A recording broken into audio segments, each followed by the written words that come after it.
ሰላም ጤና ፍቅር በያላችሁበት ይድረሳችሁ ውድ የብላክ ላይን ሚዲያ ቤተሰቦቻችን ብትሰሟቸው እናንተን ይመጥናሉ ብለን ያሰብናቸውን መረጃዎች ይዘን መተናል። መረጃው ለብዙዎች እንዲዳረስ ቪዲዮን ላይክ በማድረግ ማየት እንድትጀምሩ እያሳሰብን በቅድሚያ አርዕስተ ዜና።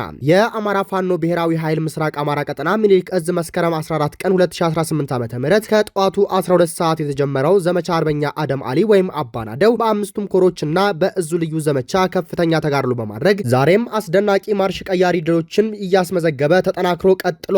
ውድ የብላክ ላይን ሚዲያ ቤተሰቦቻችን ለፈጣንና ተአማኒ መረጃ የብላክ ላይንን ሚዲያ ቴሌግራም ገጽ ተቀላቀሉንም።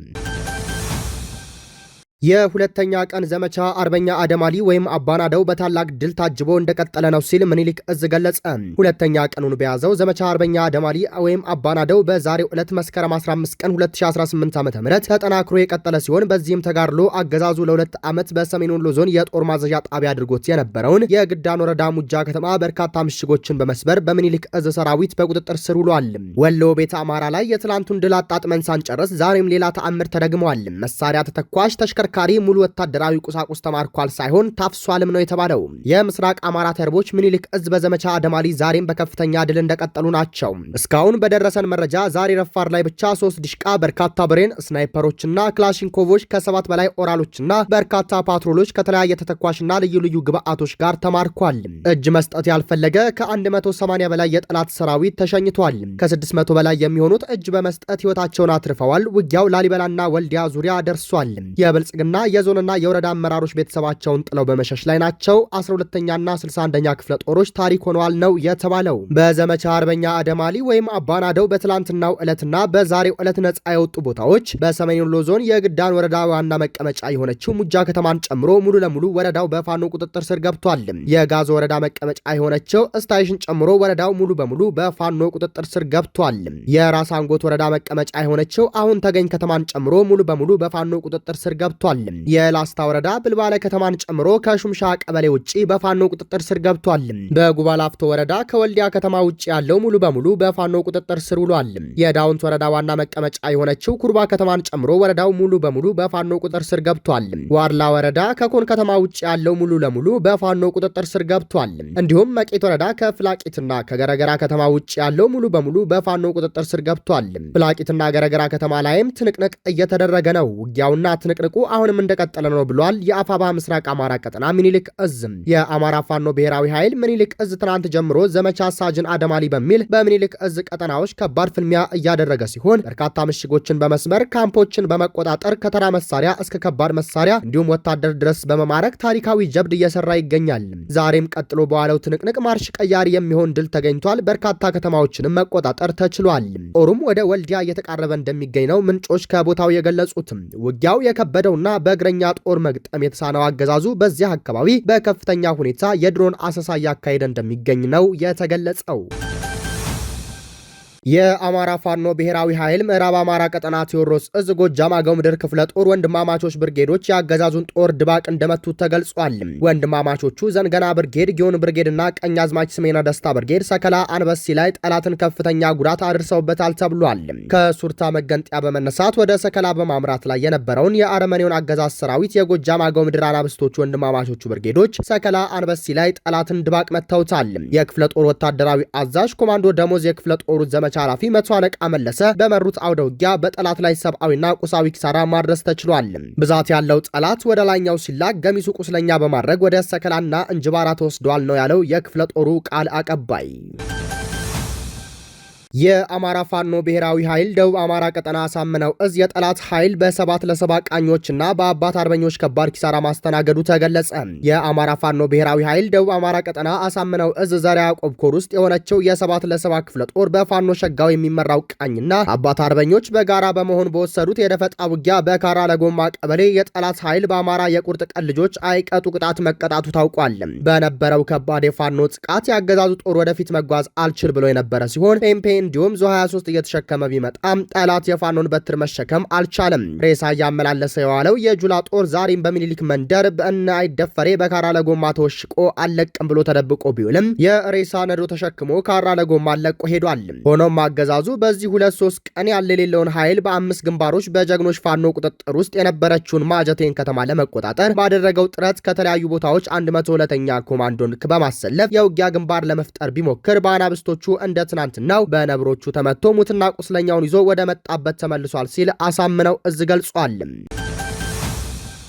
የጅጋ ሻለቃ ሪፎርምና የአስፓልት ላይ የብልጽግና ተላላኪ ዘራፊዎች ላይ የመጨረሻ ውሳኔ ተሰጠ።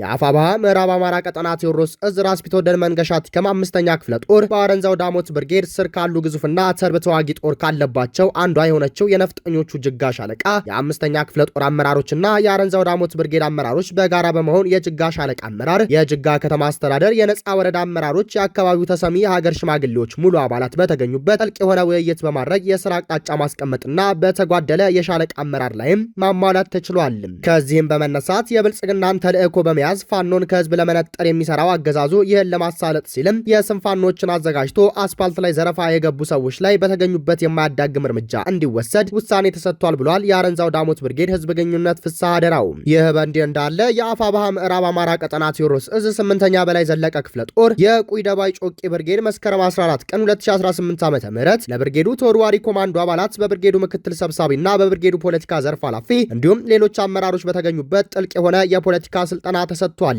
በቁይ ከተማ መሽጎ የሚገኘው የአገዛዙ ዙፋን ጠባቂ የሚኒሻ መዋቅር እየፈራረሰም ይገኛል።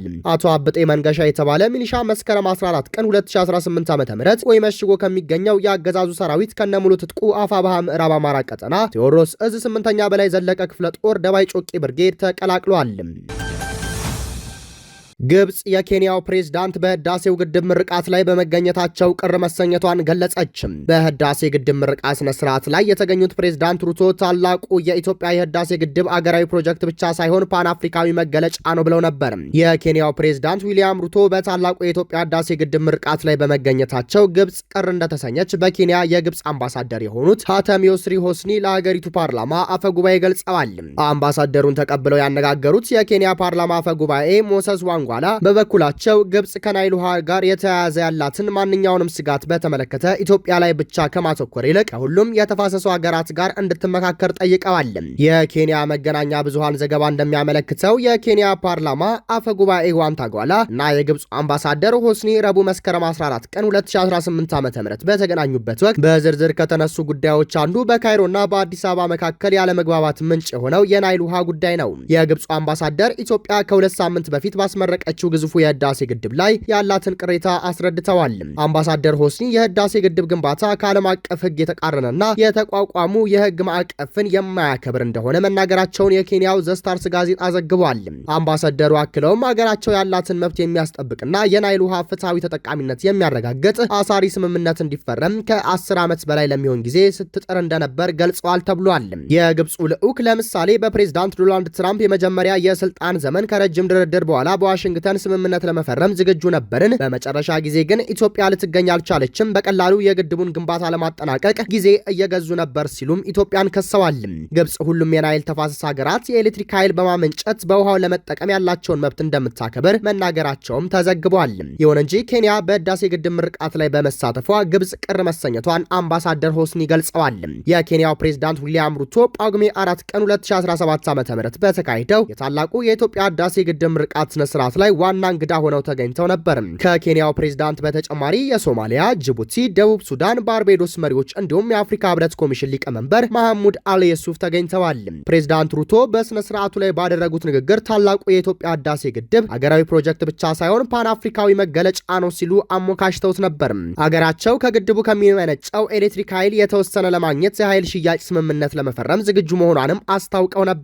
የትኛውም ሀገር ይህንን አይነቱን ሀብት የመጠቀምን እድል መከልከል መከልከል የለበትም ያሉት ሩቶ የናይል ውሃ አጠቃቀም በፍትሃዊነት፣ ዘላቂነት፣ ትብብርና የእርስ በርስ መከባበር ላይ መርሆች ላይ የተመሰረተ ሊሆን እንደሚገባም ተናግረዋል።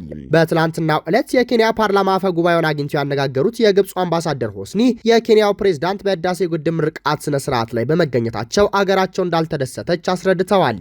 ኬንያ በዝግጅቱ ላይ በመገኘቷ ተከፍተን ነበር፣ የትኛውም የተፋሰሱ አገር አልተገኘም ነበር፣ ኬንያ ብቻ ተገኘች ብለዋል። ጅቡቲና ሶማሊያ የናይል ተፋሰስ አካል አይደሉም በማለት መናገራቸውን ጋዜጣው ዘግቧል።